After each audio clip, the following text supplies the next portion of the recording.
പറഞ്ഞ കാര്യങ്ങളിൽ അതിന് സംശയം തന്നെ BJP എല്ലാ കാലത്തും പറഞ്ഞിട്ടുള്ളത് ഈ ഭരണഘടന വേണ്ടെന്നാണ്. അന്നും പറഞ്ഞത്, ഇന്നും പറഞ്ഞത്, നാളെയും അവർ പറഞ്ഞുകൊണ്ടിരിക്കുന്നത് അവർക്ക് ചാതുർവർണ്ണ വ്യവസ്ഥയിൽ അധിഷ്ഠിതമായ ഒരു പുതിയ ഭരണഘടന വേണം. അത് മനുസ്മൃതിയെ അടിസ്ഥാനപ്പെടുത്തിയായിരിക്കണം. അല്ലാതെ ഇന്ത്യൻ റിപ്പബ്ലിക്കിൻ്റെ ഭാഗമായിട്ട് അംഗീകരിക്കപ്പെട്ട ഈ ഭരണഘടനയെ RSകാർ അന്നും അംഗീകരിച്ചിട്ടില്ല, ഇന്നും അംഗീകരിക്കുന്നില്ല എന്നുള്ളതാണ് നില.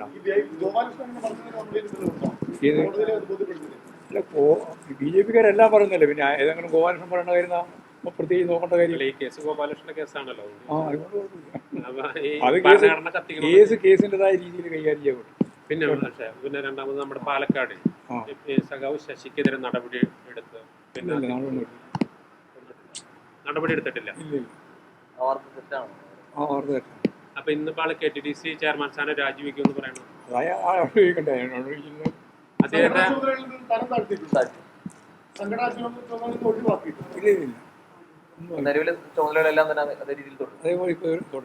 ജില്ലാ കമ്മിറ്റി അംഗമായിട്ടും തുടരും. ഏരിയ കമ്മിറ്റിയുടെ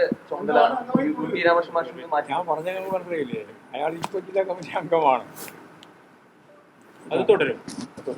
പിന്നെ ജില്ലാ കമ്മിറ്റി അംഗമാണെന്ന് പറഞ്ഞാൽ പിന്നെ തുടരും പ്രത്യേക ഉപകാരം വർത്തമാനം പ്രത്യേകം അതിന്റെ ഭാവികാലം KTDC ചെയർമാൻ സ്ഥാനം രാജിവെക്കുന്ന തിരുവനന്തപുരത്ത് വാർത്തകളുണ്ടാവും. അറിയില്ല. അത് അദ്ദേഹം പാർട്ടി ആവശ്യപ്പെടണോ രാജിവെക്കാൻ? ഇല്ല, രാജിവെക്കേണ്ട കാര്യമില്ല. ഇല്ല. ജില്ലാ സെക്രട്ടറി യോഗങ്ങളിൽ നിരന്തരം പങ്കെടുക്കുന്നുണ്ടല്ലോ. പാർട്ടിയിൽ നിന്നൊരു സ്വീകരണം നടത്തുന്നതിന്റെ ഭാഗമല്ല. പാർട്ടിക്കകത്ത് നിരന്തരമായ സ്വീകരണം നടന്നുകൊണ്ടേയിരിക്കുകയാണ്. അത് ഒരു ദിവസത്തേക്കോ 2 ദിവസത്തേക്കോ 1 കൊല്ലത്തേക്കോ ഒന്നുമല്ല, തുടർച്ചയായ പ്രക്രിയയാണ്.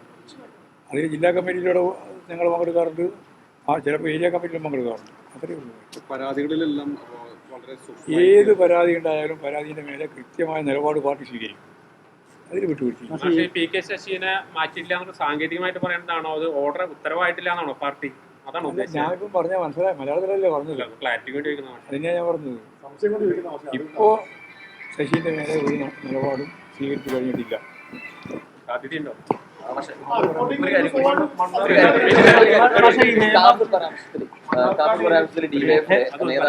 ഹേമ കമ്മിറ്റി റിപ്പോർട്ടുമായി ബന്ധപ്പെട്ടുകൊണ്ട് ഹേമ കമ്മിറ്റിയെ സംബന്ധിച്ച് ഞങ്ങൾക്ക് യാതൊരു തർക്കമില്ല. അത് കമ്മീഷൻ റിപ്പോർട്ട് പുറത്ത് കൊണ്ടുവരുന്നതാണ് നല്ലത്. ജനങ്ങളുടെ മുമ്പിൽ അത് അവതരിപ്പിക്കുന്നതിൽ കൂടി ആർക്കാ ഭയപ്പെടേണ്ട കാര്യമുള്ളത്? അത് കൃത്യമായിട്ട് ജനങ്ങൾക്ക് മനസ്സിലാകുന്ന രീതിയിൽ അവതരിപ്പിക്കുന്നതായിരിക്കും നന്നാവുക എന്നുള്ളതാണ്. അത് കോടതി പറഞ്ഞിട്ടുണ്ട്. അതിനനുസരിച്ച് ഇന്നാണല്ലോ അതിൻ്റെ അവസാനത്തെ തീയതി വരുന്നത്. അത് പ്രസിദ്ധീകരിക്കുന്നതിൽ വേറെ പ്രശ്നമുണ്ടാകുമെന്ന് എനിക്ക് തോന്നുന്നില്ല. അതൊന്നും നടപടിയൊന്നും ഇവിടെ പറയേണ്ട കാര്യമല്ല. നടപടിയെ സംബന്ധിച്ചെല്ലാമുള്ള കാര്യം പാർട്ടി തീരുമാനിച്ച് വരേണ്ടതാണ്. മുല്ലപ്പെരിയാറിൽ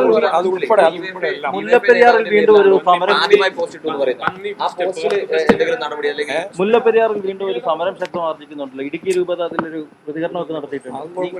എല്ലാ സന്ദർഭത്തിലും ഇങ്ങനെയുള്ള ചില സമരങ്ങളും പ്രക്ഷോഭങ്ങളും ഒക്കെ പാർട്ടിക്കുള്ളിൽ നടപടി ഉണ്ടാവും.